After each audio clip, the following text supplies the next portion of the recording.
It really is, Dee Dee, and you mentioned something really critical here. This fire was inches, not feet, inches away from this church that's right over here. Just look at these burn marks, and as they follow up right over here, that part of the church, it's right there, that is the sanctuary. It got inches away from hitting the sanctuary. Not at all, Aaron, and they've left that message outside the precinct pretty loud and clear. When we were out here earlier, the entrance right over here had signs plastered all over it. They have since been removed, but down here on the sidewalk, you could see messages here. You see justice for John P. Kandula, but when you come over here, you see a couple more that really stick out. End qualified immunity and hold police accountable. And those messages not only can be seen plain as day, but they can be heard throughout Seattle. A very scary situation, Dee Dee, and you can just see the remnants of this crash right here as you see all this debris on the ground right here. Even there's debris from this crash across the street, but let me take you right over here.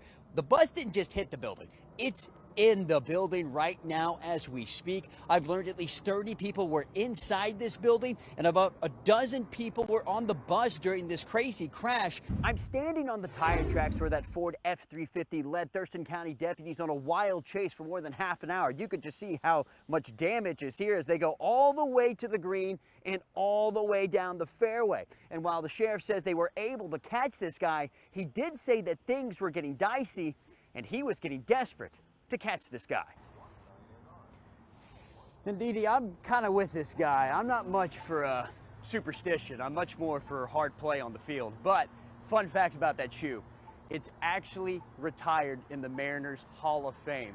I don't think many people could say they have that gone. But again, we're not sure if there's going to be another watch party here at T-Mobile Park, but if there is, I bet you it's going to have a lot of fans cheering on the M's as they take on the Astros. Dee Dee. Jake, that was some talent talking and then balancing your shoe on. That is talent. I probably have to wash my hair because my shoe's been on the ground. I don't think people realize how many germs are down there. Yeah, I still got one shoe on, just one. That's how many. That only takes one to get the rally going. The talented Jake Chapman live tonight outside T-Mobile Park. I mean, I think this wig really fits me, guys. I don't know if my news director is going to let me keep it for the job, but you know what?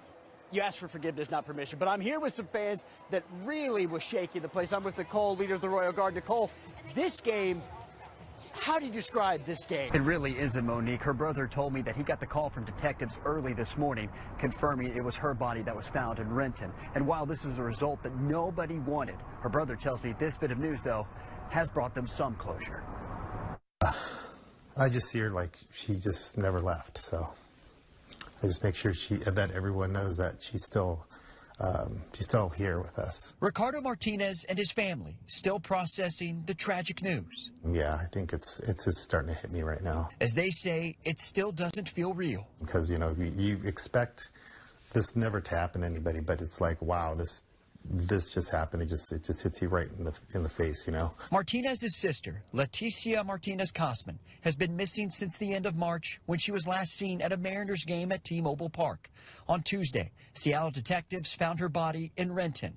Yet throughout this search, the man last seen with her, Brett Michael Gitchell, hasn't been charged with her disappearance. But with this development, prosecutors expected to take more action. We anticipate charging murder in the second degree based off of what we've heard from police so far. And as Martinez and his family hope justice is served. If he has any self-remorse or guts or anything to come out and just say what he did. They still wish they had more time. You know, we just did everything together as a family. I mean, the happiest times with her were just, you know, I thought we'd still have more of them. The medical examiner confirming this afternoon that the cause of death, she was strangled to death. Now, Gitchell's next court appearance is set for April 24th, and the prosecutor's office plans to file second-degree murder charges by as soon as next week. Now, a GoFundMe page has been set up to help the family with funeral costs, and we put a link to that on this story on our website, KIRO7.com.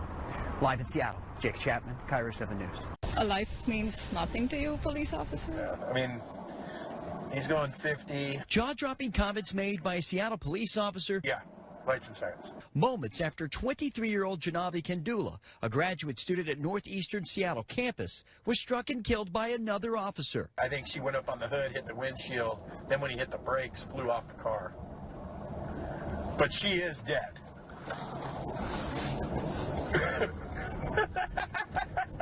And when we showed people the troubling video, No, it's a regular person. many believe those comments What? get worse. Yeah, that's not okay. Yeah, just write a check. Just $11,000. She was 26 anyway. She had limited value. I read about her. She had an entire family, an entire career ahead of her. Officer Dan Arterer, Yep. who is the vice president of the Seattle Police Officers Guild, is the officer you just heard from. He was called in as the drug recognition expert to evaluate the officer behind the wheel. You may begin. Arterer was reportedly on the phone at the time, unaware his body camera was recording his end of the conversation. The Seattle Community Police Commission sending out a statement in response to the video, calling the comments heartbreaking and shockingly insensitive. The statement goes on to read, quote, "The people of Seattle deserve better from a police department that is charged with fostering trust with the community and ensuring public safety." I think these people should be investigated. I think this kind of behavior is not expected from a public servant, especially in that moment. And many people believe because of this video, that trust is slowly dwindling. Our police needs to do better. Definitely needs to do better. Take responsibility, take action, make Seattle safe for us. Heartbreaking stuff, guys. Now, of course, the Office of Police Accountability is investigating this video. As for a response from the Seattle Police Officers Guild, we've called, we've texted, we've yet to hear back. Live in Seattle, Jake Chapman, KIRO 7 News. You might say it's shallow, but it has meant so much to us. It's brought our family together, it's brought our friends together, and it's brought us so much joy. From the first touchdown to the final whistle, fans are on cloud 9. I honestly can't believe it. This is a dream come true. As your Washington Huskies are Pac-12 champions. We came out with that big Penix energy, came out and smacked him in the mouth, and I loved everything that I saw. Michael Penix, I love you. I would kiss you right now, but I can't. I would absolutely kiss you right now. I love you, Michael. And fans like Angela tell us this season has been about more than just the wins. We have to support this team because they have done so much for their fans. They've done so much for each other. And as they enjoy this one, It means we own Oregon. Oregon Ducks, we own you. We are the best. We own the PNW, baby. they are ready for January 1st. I got to buy a flight tonight. As they are excited for the Huskies to play with the best in this year's college football playoff. Be a cherry on top to win this and then go to the college championship as well. And give us a shot at the Natty. And I think we're going to do it.